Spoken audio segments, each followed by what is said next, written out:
MMA Boxing Talk here. I just want to talk about UFC 207, which will be taking place at the end of the year, December 30th. It's on a Friday, the day before New Year's Eve.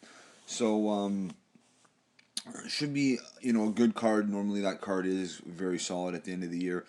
Now, the word is, it's being targeted for that card, and that's Cain Velasquez versus Fabricio Werdum, the rematch. I'd love to see this fight. Now, I know a lot of people want to see Cain fight Stipe. I'm one of those people. I think that'd be a great fight. If they would book that, for January, February, I'd be happy.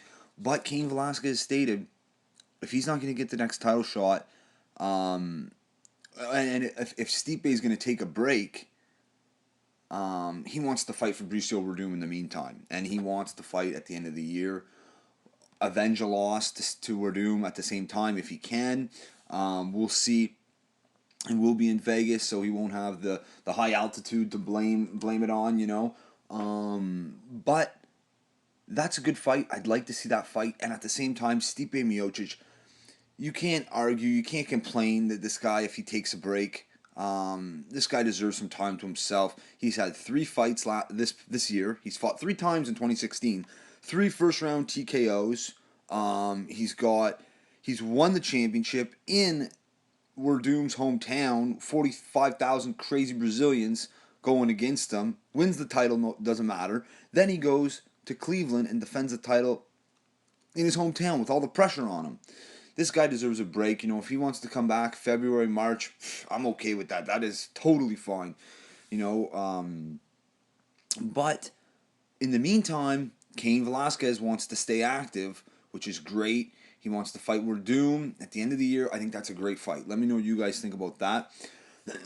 Another fight that's, nothing's official. It's not targeted or anything like that.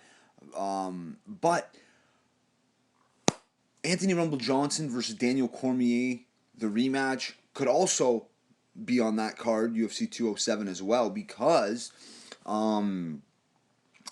were on Twitter the other night. Rumble obviously wants to fight at UFC 205. It's a bigger card, New York's first card ever. Of course you want to be on that card, Madison Square Garden. Rumble's coming off of a first round KO win, ridiculous.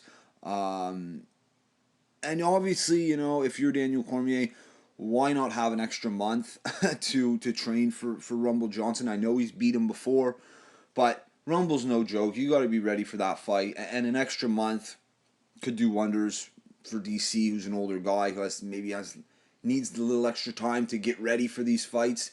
He's not getting any younger, but that fight could also be found on this card, UFC 207. Who knows? I know Daniel Cormier said, let's do it at UFC 207, so he's the champ. That fight, they're not going to wait for John Jones. They shouldn't. John Jones could be out another 6 months or get a 6-month penalty and not come back till 2017. Keep the division rolling. And if Rumble can happen to beat Daniel Cormier, all the better, because John Jones, when he comes back, he'd fight Rumble, or they would do a trilogy with DC if Rumble can beat DC. Who knows? But I think that's a good fight to add to UFC 207. If that would be the co-main and the main event, Fabricio Werdum, Cain Velasquez 2, and Daniel Cormier versus Rumble Johnson 2, that's a solid card. I'm already buying it, But I just wanted to, put out a video talking about these 2 fights. Now, like I said, Cain and Werdum is now being targeted for UFC 207, which leads me to think that Stipe will be taking a break, and for good reason. I mean, like I said, this guy fought 3 times this year. He's got all knockouts. He's won his belt. He defended his belt. He deserves, 3-4 months off if he wants it. Now, Rumble and DC, another good fight. It's the fight to make. Without John Jones, it's the fight to make. There's no argument there. Yeah, let me know what you guys think. But like I said, nothing's official. We'll see what happens. But that's it for this one. If you like the video, subscribe. Check me out on Twitter at MMABoxingTalk1. Peace.